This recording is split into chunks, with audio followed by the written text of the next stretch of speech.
जय हिंद दोस्तों, स्वागत है आपका हमारे YouTube चैनल स्टूडेंट्स कॉर्नर में।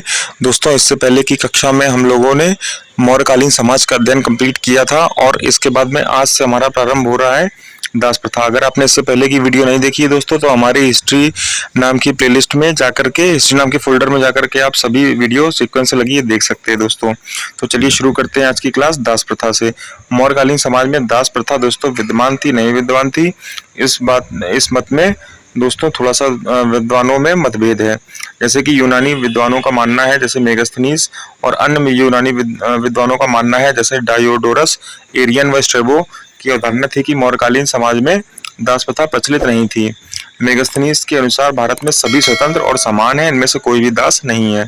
इसी प्रकार से दोस्तों डायोडोरस ने भी यह माना है कि कानून के अनुसार कोई किसी को दास नहीं बना सकता, और पर वस्तुतः ऐसी स्थिति नहीं थी। मतलब ऐसी स्थिति जो हमें साक्ष्य प्राप्त होते हैं उसके हिसाब से ऐसी स्थिति नहीं थी। जैसा कि अर्थशास्त्र में दिया गया है, दासों की विभिन्न श्रेणियों का वर्णन हमें मिलता है दोस्तों अर्थशास्त्र में। इसके बाद में स्त्री दासों के रूप में धात्र, उपचारिका व परिचारिका शब्द से संबोधन किया गया है। इसके बाद में कौटिल्य ने इन शब्दों का प्रयोग किया है। स्त्री दासों की एक श्रेणी बंधकों का भी वर्णन कौटिल्य ने किया है दोस्तों। तो इस प्रकार से हमने यह देखा कि उस समय दास प्रथा विद्यमान थी। नेक्स्ट बिंदु है दोस्तों मौर्यकालीन अर्थव्यवस्था। मौर्यकालीन अर्थव्यवस्था क्या थी दोस्तों, ये हमें देखना होगा। वार्ता, कृषि, पशुपालन व वाणिज्य, यह थी दोस्तों मौर्यकालीन अर्थव्यवस्था। यानी कि मौर्यकालीन अर्थव्यवस्था में कृषि, पशुपालन व व्यापार सभी सम्मिलित था दोस्तों। मौर्य ने मिश्रित अर्थव्यवस्था अपनाई। इसके अंतर्गत कृषि, व्यवसाय व व्यापार वाणिज्य की प्रगति हुई, और जिसके कारण मौर्य युग में आर्थिक संपन्नता बढ़ी। मौर्य युग जैसा कि हम लोग जानते हैं काफी संपन्न था, उसका कारण मिश्रित अर्थव्यवस्था थी दोस्तों। अर्थव्यवस्था से भी कृषि अर्थव्यवस्था व महत्वपूर्ण प्रकाश पड़ता है। और इसके बाद में अर्थशास्त्र में भी हमें जो कृषि व्यवस्था है इस पर महत्वपूर्ण प्रकाश पड़ता है। राज्य कृषि पर नियंत्रण रखता था। जो राज्य था वह कृषि पर पूर्णतः नियंत्रण रखता था दोस्तों। कृषि पद्धति नेक्स्ट टॉपिक है हमारा। कृषि पद्धति देखते हैं दोस्तों। मौर्य काल में सभी प्रकार की फसलों का उत्पादन होता था। अर्थशास्त्र में धान की फसल को सर्वोत्तम माना गया, जबकि गन्ने की फसल को निकृष्टतम बताया गया है दोस्तों। कौटिल्य के अर्थशास्त्र में एक वर्ष में 3 फसलों को बोए जाने का वर्णन मिलता है, और इन तीनों के नाम दोस्तों अलग अलग हैं। जैसे हैमन जो संभवतः रबी की फसल हुआ करती थी। इसके बाद में दोस्तों ग्रैमिश्क जो खरीफ की फसल हुआ करती थी।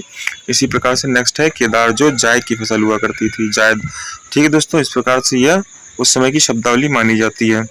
इसके बाद में नेक्स्ट बिंदु है दोस्तों राजकीय भूमि पर शीताध्यक्ष दासों, कर्मचारों और कैदियों की मदद से कृषि कार्य किया जाता था दोस्तों, करवाया जाता था। कुछ जमीन बटाई पर किसानों को देता था, और किसान अपनी उपज का 1/6 से 1/4 भाग भूमि कर राज्य को देते थे। चारागाह के साथ साथ वन भी थे जिन पर राज्य का एकाधिकार था। कोषाध्यक्ष वन संपत्ति की देखभाल करता था। अर्थशास्त्र में वनों की विभिन्न श्रेणियों का उल्लेख भी किया गया है। इसके बाद में नेक्स्ट बिंदु है दोस्तों पशु वन में जंगली जानवर रहते थे, और मृगवन में पालतू जानवरों के लिए था। इस प्रकार से 2 प्रकार से वन भी विकसित किए गए थे, पशुवन और मृगवन।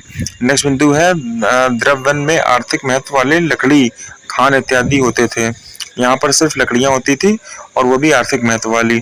हस्तिवन में हाथी पाए जाते थे जो युद्ध में काम आते थे। इस प्रकार से वनों को वितरित कर रखा था दोस्तों। ये वनों के नाम है, हमें याद रखने होंगे। नेक्स्ट बिंदु है दोस्तों इस समय उत्तरी काली पॉलिशदार वाली मिट्टी के बर्तन यानी कि NBPW भी बनाए गए थे, जिसकी उच्च वर्ग की बहुत अधिक मांग थी।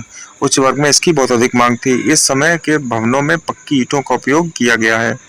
ठीक है दोस्तों, व्यापार एवं वाणिज्य की स्थिति हम लोग देखते हैं इस समय क्या थी। मेगास्थनीज के अनुसार एस्टिनोमोई नामक पदाधिकारी सड़कों की देखभाल किया करते थे। दूसरी ओर निर्देशित करते तथा दूरी निर्देशित करने के लिए 10 स्टेडियम की दूरी पर एक पत्थर स्थापित कर देते थे। अर्थशास्त्र में चीनी रेशम का उल्लेख किया गया है। अर्थशास्त्र में चीनी रेशम का उल्लेख किया गया है, और पुरातात्विक साक्ष्यों के अंतर्देशीय व्यापार का भी प्रमाण में प्राप्त होता है। राज्य की तरफ से बाजार निर्धारित किए गए थे, और निश्चितकालीन बाजारों में ही सामानों की खरीद व बिक्री हो सकती थी।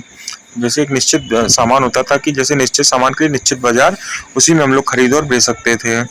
पैतवाध्यक्ष नापतौल बटखरे और बाजार का पण्याध्यक्ष व्यापार का नियंत्रण रखता था दोस्तों। इस प्रकार से यह अधिकारी हुआ करते थे व्यापार एवं वाणिज्य में दोस्तों। नेक्स्ट बिंदु है दोस्तों उद्योग। उद्योग धंधों, एक सेकंड दोस्तों, उद्योग धंधों की संस्थाओं को श्रेणी कहते थे। श्रेणियों के पृथक न्यायालय होते थे जो व्यापार व्यवसाय से संबंधित विवादों का निपटारा करते थे। श्रेणी न्यायालय के प्रधान को महाश्रेष्ठी कहा जाता था दोस्तों। श्रेणी शिल्पियों का संगठन कहलाता था। इसी प्रकार से निगमा व्यापारियों का संगठन कहलाता था। संघ महाजनों व देनदारों का संगठन कहलाता था। सरथा व अनाज से संबंधित व्यापारियों का समूह हुआ करता था दोस्तों। इसी प्रकार से जो समय होता था वह संगठनों के कानून का समूह हुआ करता था। तो इस प्रकार से हम लोगों ने देखा उद्योगों की स्थिति। नेक्स्ट है दोस्तों मुद्रा प्रणाली। मुद्रा प्रणाली मौर्यकालीन, एक सेकंड दोस्तों, मुद्रा प्रणाली देखते। मुद्रा कालीन मौर्य काल तक मुद्रा का भी प्रचलन हो चुका था। लक्षणाध्यक्ष मुद्रा व्यवस्था या राजकीय टकसाल का नियंत्रक था दोस्तों। मुद्रा के निर्माण व संचालन पर राज्य का एकाधिकार था और कोई मतलब ऐसा नहीं था कि कोई भी आके मुद्रा बनाने लगे। राज्य निश्चित करता था उसका निर्माण और उसका चलन। यद्यपि यह समय के लिए निश्चित सिक्के नहीं मिलते हैं जिन्हें प्रमाणिक तौर से मौर्य शासकों का माना जा सके, तथापि आहत सिक्के मौर्यकाल स्थलों में बड़ी संख्या में मिले हैं जिससे सिक्कों के प्रचलन की पुष्टि होती है। इस समय आहत सिक्के बहुत चलते थे दोस्तों, जो हमें प्राप्त भी हुए हैं, इसलिए हम कह सकते हैं कि इस समय सिक्कों का प्रचलन प्रारंभ हो चुका था दोस्तों। नेक्स्ट है अर्थशास्त्र में, एक सेकंड दोस्तों, अर्थशास्त्र में विस्तृत मुद्रा प्रणाली की चर्चा की गई है। विभिन्न प्रकार के सिक्कों, पर्ण, सुवर्ण, कर्णाशक, कर्षापण, मार्शक और काकवड़ी, अर्धकाकड़ी का उल्लेख भी मिलता है दोस्तों। अर्थशास्त्र में वस्तुतः चांदी व तांबे के सिक्कों का ही उल्लेख मिलता है। चांदी के सिक्के 4 प्रकार के पर्ण, अर्धपर्ण, पाद और अष्टभाग नाम से हुआ करते थे दोस्तों। तांबे के सिक्के माशक, अर्धमाशक, काकड़ी व अर्धकाकड़ी के नाम से हुआ करते थे। तो इस प्रकार से हम लोगों ने सिक्कों का अध्ययन किया दोस्तों। नेक्स्ट बिंदु है हमारा मौर्यकालीन कला। ठीक है दोस्तों, मौर्यकालीन हड़प्पा की सभ्यता के पश्चात प्रथम बार भारतीय कला के स्पष्ट प्रमाण हमें इस सभ्यता में मिले हैं। वस्तुतः वस्तु कला और मूर्ति कला भी अनोखी प्रगति हुई इस समय दोस्तों। नेक्स्ट बिंदु है हमारा अशोककालीन गुफाएं। जैसा कि दोस्तों हम जानते हैं कि बिहार के गया जिले के अंतर्गत बाबर की पहाड़ियों में ऐसी गुफाएं बनवाई गई जहां से अशोक के अभिलेख भी मिले हैं, जिसमें से पहली गुफा न्योधोत गुफा या सुदामा गुहा है जो अशोक के 12वें वर्ष की है। इसके बाद में दूसरी गुफा विश्व झोपड़ी गुहा है जो कि अभिषेक के 12वें वर्ष के बाद ही बनवाई गई थी। आजीविकों को दी गई तीसरी गुफा जिसे कर्ण चौपाल कहा गया, जो 19वें शासन वर्ष में सन्यासियों को बाढ़ से सुरक्षा के उद्देश्य से दी गई दोस्तों। इसी प्रकार से नेक्स्ट है गुफाओं के निर्माण की शैली बौद्ध शैली से मिलती जुलती थी। बाद में अशोक के पुत्र दशरथ ने नागार्जुनी की पहाड़ियों में 3 गुफाएं बनाकर आजीविकों को दान दे दी थी। इस प्रकार से हमें कला और शैली में गुफाओं का अध्ययन किया दोस्तों। इसी प्रकार से अशोक के स्तंभ दोस्तों, अशोक के स्तंभ ईरानी व यूनानी कला से प्रभावित थे। यह बहुत महत्वपूर्ण बिंदु है दोस्तों। अशोक के स्तंभ ईरानी व यूनानी कला से प्रभावित थे। अशोक के लाट पर जिस प्रकार की पशु आकृतियां हैं वह हड़प्पा सभ्यता की पशु आकृतियों की परंपरा से मिलती जुलती है। वे यह भी मानते हैं कि पत्थर पर चमकदार पॉलिश करने की कला भारत में ईरानी संपर्क के पहले से ज्ञात थी। तो इस प्रकार से इसका एक प्रमाण काली मिट्टी के बर्तनों की पॉलिश पर चमक बनाने की प्रक्रिया से ढूंढा जा सकता है। पुनः ईरानी स्तंभ जहां नालीदार और प्रस्तर खंडों के जोड़ने से बने हैं, वहीं अशोक के ललाट सपाट और एक ही पत्थर से बने हुए हैं। दोनों स्तंभों में घंटा व अलंकरण में भी अंतर है।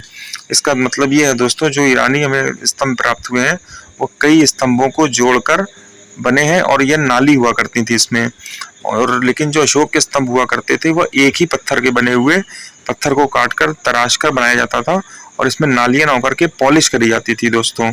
ये एक मतलब एक ईरानी कला से थोड़ी विभिन्न कला थी दोस्तों। इसके बाद में दोनों स्तंभों पर घंटा व अलंकरण में भी काफी अंतर मिला है। तो इस प्रकार से यह मेनली डिफरेंस था दोस्तों। लोक कला देखते हैं मौर्य प्रशासन में।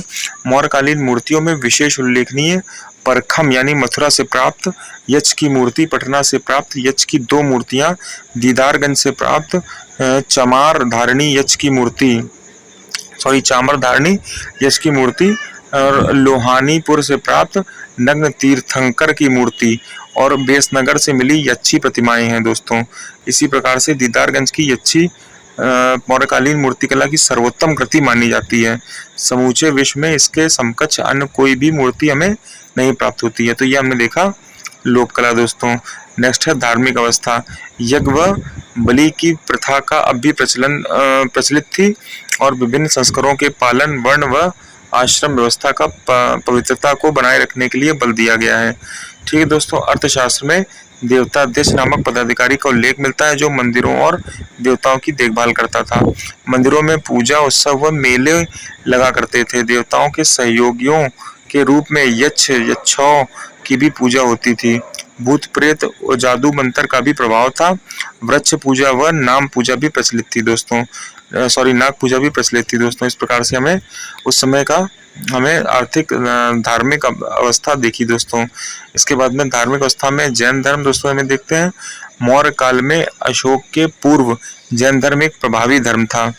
चंद्रगुप्त मौर्य जैन मतावलंबी था। यद्यपि भद्रबाहु के प्रभावित होकर उसने जैन धर्म अस्वीकार कर लिया था, तथापि चंद्रगुप्त ने अपने धार्मिक विश्वासों को प्रजा पर थोपने का प्रयास नहीं किया, जबकि किया वह धार्मिक सहिष्णुता की नीति अपनाई दोस्तों। चंद्रगुप्त के समय में ही जैन धर्म के इतिहास में एक महत्वपूर्ण घटना घटी जिसने जैन धर्म को 2 संप्रदायों में विभक्त कर दिया। जैन धर्म श्वेतांबर व दिगंबर संप्रदायों में विभक्त हो गया। मगध के जैन धर्म श्वेतांबर व भद्रबाहु के शिष्य दिगंबर कहलाए दोस्तों। यह एक बहुत ही महत्वपूर्ण बिंदु है, हमें याद रखना होगा। जो भद्रबाहु के शिष्य बने वह दिगंबर कहलाए, वो जो श्वेतांबर वह थे जो मगध के जैन श्वेतांबर थे दोस्तों। तो इस प्रकार जो जैन था वो 2 प्रमुख भागों में बट गया, श्वेतांबर और दिगंबर। दोस्तों मौर्य काल में बौद्ध धर्म की मौर्यकालीन में अभूतपूर्व वृद्धि हुई। अशोक जैसे महान सम्राटों के प्रयास से धम्म के साथ साथ बौद्ध धर्म का भी व्यापक रूप से प्रसार हुआ और उसके प्रयासों से यह धर्म श्रीलंका व मध्य एशिया तक फैल गया। अशोक के व्यक्तिगत रूप से बौद्ध धर्म के उत्थान और प्रसार में रुचि ली। बौद्ध संघ में व्याप्त मतभेदों को दूर करने के लिए बौद्धों की तीसरी संगीति पाटलिपुत्र में मोगलिसीपुत्तिस ने के सभापतित्व में बुलाई गई दोस्तों। इसकी पुष्टि सिंगली अनुश्रुति, दीपवंशी व महावंश से मिलती है दोस्तों। इस प्रकार से बौद्ध धर्म का भी काफी उत्थान हुआ इसमें मौर्य काल में दोस्तों। नेक्स्ट बिंदु है दोस्तों शिक्षा व साहित्य। मौर्य काल का शिक्षा व साहित्य कैसा था, यह भी हमें देखना होगा दोस्तों। मौर्य काल में भाषा, लिपि व साहित्य का भी विकास हुआ। संस्कृत, पाली व प्राकृत भाषाओं, ब्राह्मी व खरोष्ठी लिपियों का विकास भी इसी समय हुआ था। ब्राह्मण, जैन, बौद्ध धर्मों के विकास में धार्मिक साहित्य की रचना को प्रभावित किया। वेदांगों, ग्रहसूत्रों व धर्मसूत्रों की रचना इसी काल में हुई थी दोस्तों। इसी प्रकार बौद्ध धर्म, त्रिपिटक व जैन सूत्रों की रचना भी हुई थी। नेक्स्ट बिंदु है दोस्तों कौटिल्य का जो अर्थशास्त्र था, इसकी तुलना पाश्चात्य दार्शनिक मैकियावेली की पुस्तक प्रिंस से की जा सकती है। पढ़नी ने अष्टाध्यायी की रचना भी इसी काल में की थी। और नेक्स्ट बिंदु है दोस्तों सुबंधु इस युग का विख्यात नाटक था जिसकी रचना स्वप्रवास व दत्ता ने की थी दोस्तों। इस प्रकार से हम लोगों ने मौर्य साम्राज्य का प्रशासनिक अध्ययन व साहित्य कला का भी अध्ययन हम लोगों ने किया दोस्तों। इसी के साथ ये क्लास समाप्त होती है दोस्तों। मिलते हैं नेक्स्ट क्लास में नेक्स्ट टॉपिक पर।